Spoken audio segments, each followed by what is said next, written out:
خدا کے دین کی خدمت کا ایک انمول ادارہ ہے، ادارہ رہے برے انسانیت تو سب کو پیار۔ السلام علیکم ورحمۃ اللہ وبرکاتہ۔ نحمدہ ونصلی علی رسولہ الکریم۔ اعوذ باللہ من الشیطان الرجیم۔ بسم اللہ الرحمن الرحیم۔ کل نفس ذائقۃ الموت۔ وہکذا قال فی مقام آخر مخاطبا لنبیہ وحبیبہ محمد صلی اللہ علیہ وسلم انک میت وانہم میتون۔ صدق اللہ العلی العظیم۔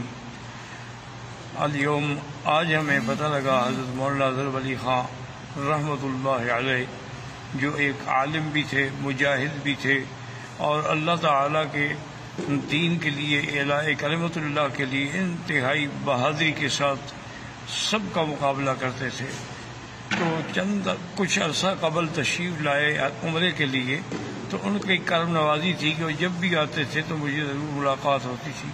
تو میں نے دیکھا ان کی طبیعت پہ بڑا اثر تھا، تو انہوں نے فرمایا کہ مجھے دمے کی تکلیف ہے، اور وہ آکسیجن بھی ساتھ تھا اور دوائیں بھی اور انہیلر بھی اور انجیکشن بھی، لیکن انہوں نے فرمایا کوئی فائدہ نہیں ہو رہا، اور سب سے بڑی تکلیف مجھے یہ ہے کہ میں اب نماز نہیں پڑھا سکتا۔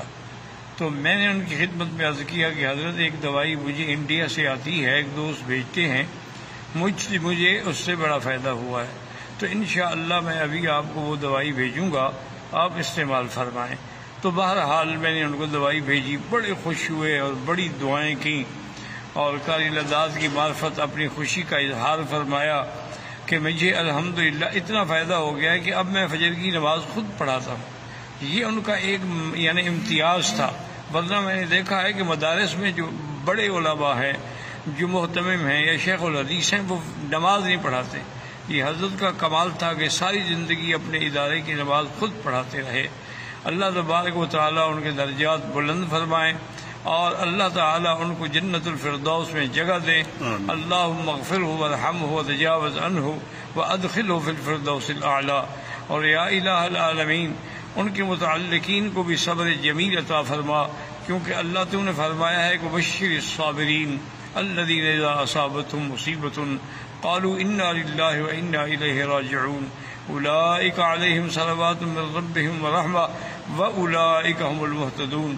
اور میں بھی اپنے تمام متعلقین سے گزارش کرتا ہوں کہ حضرت کی ایصال ثواب کے لیے جتنا ممکن ہو سکتا ہے تلاوت قرآن ہے، صدقات و خیرات ہیں، وہ کریں، کیونکہ ایسے لوگ جو ہیں یہ زندگی میں پھر پتہ نہیں خدا جانے کب پیدا ہوں گے۔ موت العالم موت العالم، جب ایک عالم فوت ہو جاتا ہے تو پورا سمجھیں کہ گویا کہ پورا عالم فوت ہو جاتا ہے۔ یہی وہ لوگ ہیں جن کی وجہ سے اللہ کے عذاب سے ہم بچے ہوئے ہیں۔ تو اللہ تعالیٰ ان کی مغفرت فرمائے اور ان کے پسماندگان کو صبر جمیل عطا فرمائے۔ میں محمد بکی حجازی فقیر حرم سرزمین حرم سے مکہ مکرمہ سے یہ باتیں کر رہا ہوں، اللہ قبول فرمائے۔ ادارہ رہے برے انسانیت تو سب کو پیارا ہے۔